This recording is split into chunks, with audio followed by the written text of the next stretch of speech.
Hi guys, आप कैसे हैं? आई होप अच्छे होंगे। और आज के इस वीडियो में देखने हैं राम मनोहर लोहिया अवध यूनिवर्सिटी। तो ये फैजाबाद अयोध्या में है, ये आपको पता होगा। हम इसके लिए इंपोर्टेंट क्वेश्चन कुछ देते हैं। आपको ये पता होगा कि एग्जाम से पहले हमने आपको इंपोर्टेंट क्वेश्चन दिए, वो सारे एग्जाम में आपको आने वाले हैं और आए हैं। ये बात रियल है, आएंगे और आए हैं और आ गए हैं। इस समय प्रेजेंट में जो पेपर हुआ है, आज ही तो पेपर हुआ है आपका। तो आप देख सकते हो कि आप बीएससी थर्ड ईयर वाले जो भी छात्र हैं, आप देख सकते हो बॉटनी का थर्ड पेपर है और ये 75 नंबर का था। 1.5 घंटे में आपको सोल्यूशन करना है।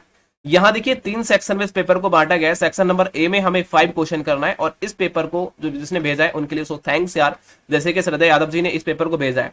देखिए श्रद्धा जी, हम आपसे वादा करते हैं, यदि हमारे यूट्यूब चैनल जो पेपर है कर इसकी टीम के आपसे कोई भी मदद चाहिए, कभी भी आप हमें कॉल कर सकते हैं, संपर्क कर सकते हैं।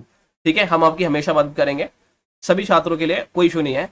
ठीक है, कोई भी प्रॉब्लम बनती है तो आप हमें 24 घंटे इंटू 7, समझ रहे हो, 24 घंटे इंटू 7 हमें कॉल कर सकते हैं, मैसेज कर सकते हैं, व्हाट्सएप कर सकते हैं। हमेशा आपकी हम कोई ना कोई प्रॉब्लम आती है उसको सोल्यूशन कर पाएंगे। ठीक है, तो आप हमें एक बार जरूर संपर्क करिएगा। यहाँ देखिए बात करने वाले हैं सेक्शन नंबर ए में कुछ क्वेश्चन है। ठीक है, और श्रद्धा जी आपको सो थैंक्स पेपर भेजने के लिए। तो यहाँ देखिए बात करने वाले हैं इसको। देखिए हमने जो बात की जाए सीओडी के बारे में इंपोर्टेंट क्वेश्चन नहीं दिया, हमने जो दिया था आपको वो दिया था बीओडी के लिए। बीओडी इंपोर्टेंट क्वेश्चन दिया था, ये बात बिल्कुल। और देखिए बायोगैस की बात करें तो बायोगैस तो सबको जानते होंगे। बायोगैस से गोबर गैस से प्लॉटेड होती है, बायोगैस से बोला जाता है। तो बायोगैस को आप किस प्रकार से मेंशन करना है वो आप कर पाएंगे, लेकिन हमने ये इंपोर्टेंट क्वेश्चन नहीं दिया था, लेकिन हम इसको छोड़ते हैं। देखिए हमारा सिर्फ मकसद होता है बड़े बड़े क्वेश्चनों को टारगेट बनाना, हमें छोटे क्वेश्चन को अभी टारगेट नहीं बनाते।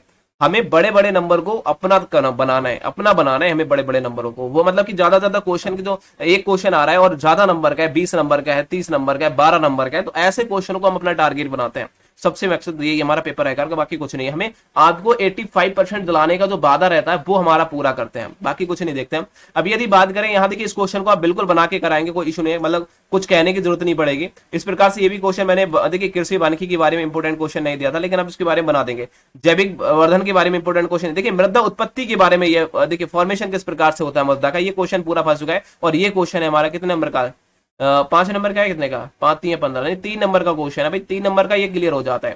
ठीक है, 3 नंबर का ये है पादप। और ये बात करें पादप संवर्धक की बात, ये भी नहीं दिया जाता। कवकनाशी क्या होता है, कवक को नाश करने वाला फंगस, फंगस को किस नाश करने वाला होता है, तो उस मेडिसिन के बारे में को लिखाना है। बहुत सारी, जैसे कि देखिए यदि फंगस यदि बॉडी में होता है, प्लांट की बात करूंगा तो अलग होता है, लेकिन जब बॉडी में किसी ह्यूमन बॉडी में है फंगस वगैरह लग रहा है, जैसे कि जो खास खुजली वगैरह होती है फंगस के कारण होती है, फंजाई कारण होती है, तो उसको यदि तो टर्मिनाफाइन, हाइड्रोकोनाजोल, ये बहुत सारे, ये मोनोकोजोल, ये बहुत सारी टैबलेट्स आती हैं, उसको खत्म कर सकते हैं। लेकिन उसके बाद नासी के बारे में भाई आपको बताना है, ये प्लांट के बारे में लिखना है। उसके बाद में देखिए भिंडी का मोजेक रोग आपको नहीं दिया था, लेकिन हमने ये जो दिया था वो दिया था आपको, मैं आपको बता दूं, तंबाकू का मोजेक रोक दिया था, तो इसको छोड़ देते हैं। देखिए हमारे पास केवल जो सेक्शन नंबर ए से 3 नंबर का फंसा है। आप देखिए बात करने वाले, हमने कहा हम छोटे छोटे 3 नंबर 2 नंबर के क्वेश्चनों को टारगेट नहीं बनाते हैं। हमारा सिर्फ मकसद होता है बड़े बड़े नंबरों को टारगेट बनाना। जैसे कि सेक्शन नंबर बी में जैसे दे रखा है, आप देख रहे हो कि 20 नंबर का क्वेश्चन है, हमें 20 नंबर के क्वेश्चन को टारगेट बनाना है। हमारा पहला मकसद तो यही होता है, समझ रहे हो, और उस मकसद में हम कामयाब भी होते हैं, ये आपको पता है। क्योंकि देखिए 2 क्वेश्चन हमें करना है और प्रत्येक क्वेश्चन के आपको 200 वर्ड से ज्यादा आंसर देने की जरूरत नहीं है। देखिए हमें 40 नंबर यहाँ कंप्लीट करना है सेक्शन नंबर 2 में, सेक्शन नंबर बी में। तो देखिए आपको पता है जैविक विविधता, बायोडाइवर्सिटी के बारे में हमने इंपोर्टेंट क्वेश्चन दिया था, पूरा क्वेश्चन आ चुका है हॉटस्पॉट के बारे में। आप चाहते हो इसके हॉस्पिटल को संक्षिप्त कर सकते हैं, यदि आपको ये याद भी नहीं था तो उसको छोड़ सकते हैं। ठीक है, कोई इशू नहीं है। उसके बाद में ये क्वेश्चन तो आप कर सकते हैं। इसके अथवा वाला जो क्वेश्चन था वो था ग्रीन हाउस इफेक्ट।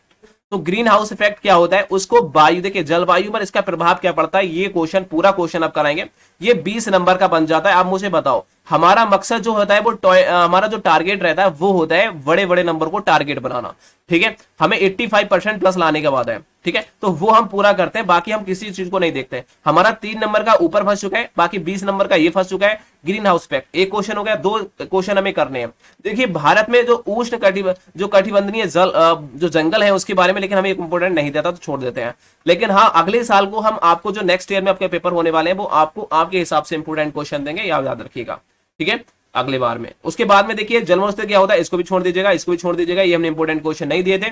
इसके अथवा वाले क्वेश्चन में पहुंच जाएगा, और ये है चिपकू आंदोलन। ये हमने इंपोर्टेंट क्वेश्चन दिया था, मोस्ट मैंने कहा चिपकू आंदोलन याद करना बहुत ज्यादा इंपोर्टेंट है, और ये आपका 20 नंबर का फंस जाता है। देख लीजिए इसको ध्यान से, आपके 40 नंबर कंप्लीटेड हो गए। अब इसके बाद में आप जे भी करना नहीं चाहते तो और भी कर सकते हैं। जैसे कि यहाँ देखिए निर्वनीकरण के बारे में नहीं दिया था, छोड़ दीजिए इसके बारे में। और देखिए कार्बन डाइऑक्साइड और जल परिवर्तन के बारे में इंपोर्टेंट नहीं दिया, इसको भी छोड़ दीजिए। और इसको देखिए जैव उर्वरता के बारे में दिया था, छोड़ इसको याद कर सकते हैं, लेकिन आपको इसको करने की जरूरत नहीं है। और ये आपका हो जाएगा लिटिल लाइफ ऑफ ब्रेंजल के बारे में शायद मैंने इसकी लाइफ के बारे में नहीं दिया था, छोड़ो उसको। अब देखिए ये क्वेश्चन आपके, देखिए चिपको आंदोलन और ये क्वेश्चन, हमें ये क्वेश्चन बिल्कुल हो जाते हैं। एक देखिए, एक ये हो गया, एक ये हो गया और एक ये हो गया, ठीक है। आप इन तीन में से दो करना है, आप जो दिल करे वो कर सकते हो। तो आपका यहाँ 40 नंबर के पूरे क्लियर हो जाते हैं, 40 नंबर यहाँ पूरे क्लियर हो जाते हैं, 40 नंबर आप सेक्शन नंबर सी में पहुंच जाते हैं। अब देखिए सेक्शन नंबर सी, देखिए उसके बाद में सॉरी, यदि आपको देखिए ये छठा क्वेश्चन आपको नहीं होता है, ये छठा क्वेश्चन इसमें ये वाला नहीं हो रहा है, तो इसके अथवा वाला क्वेश्चन कर सकते हैं, जो अथवा में देख सकते हो गन्ने का रेड लाल सड़न रोग क्या होता है, उसके चक्रण के लिए आप ये कर सकते हैं कि 4 क्वेश्चन आपके फंसे हैं, 4 क्वेश्चन सेक्शन नंबर 20 से फंसे, इसमें 2 करने होंगे, 4 फंसे, मतलब कि आपको 20 नंबर, मतलब कि 40 नंबर आपके यहाँ क्लियर हो जाते हैं। 40 ये और 3 वो, कितने हो गए? 43 नंबर आपके यहाँ क्लियर हो चुके हैं अब तक, 43 नंबर आपके ये क्लियर हो गए। अब यहां मैं नीचे यदि जाऊं सेक्शन नंबर सी में, ध्यान रखिए सेक्शन नंबर यदि मैं सी में जाता हूं, ध्यान से देखेंगे, सेक्शन नंबर सी में हम लोग जाते हैं। अब सेक्शन नंबर सी में जो बोला गया वो एक क्वेश्चन करने के लिए बोला गया और 20 नंबर का है, ठीक है।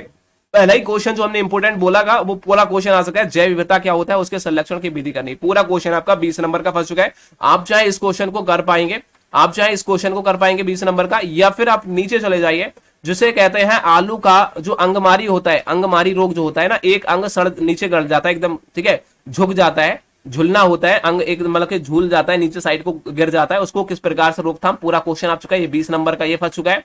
आप ये ना करना चाहो तो पादप भूगोल के बारे में बता चुके हैं, और इस क्वेश्चन को हमने इंपोर्टेंट क्वेश्चन दिया था, ये क्वेश्चन पूरा आ चुका है।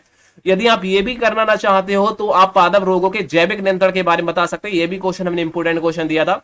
यदि आप ये भी नहीं करना चाहते हो तो ध्वनि प्रदूषण के बारे में हमने इंपोर्टेंट दिया था। देखिए अति जो कह सकते हैं आप, अति नॉइज के बारे में याद रखिए, नॉइज माने होता है ध्वनि, ध्वनि प्रदूषण आपको बताना है, ध्वनि प्रदूषण के बारे में परिभाषा लिखना है, उसके प्रभाव की, उसके इफेक्ट के बारे में पूरा आप क्वेश्चन कर पाएंगे। मुझे लगता है कि आप इससे बाहर कुछ करके नहीं आएंगे, मतलब कि 40 देखिए 3 नंबर का वो फंसा, 40 नंबर का वो फंसा, 20 नंबर का, मतलब कि 63 नंबर का फंस चुका है।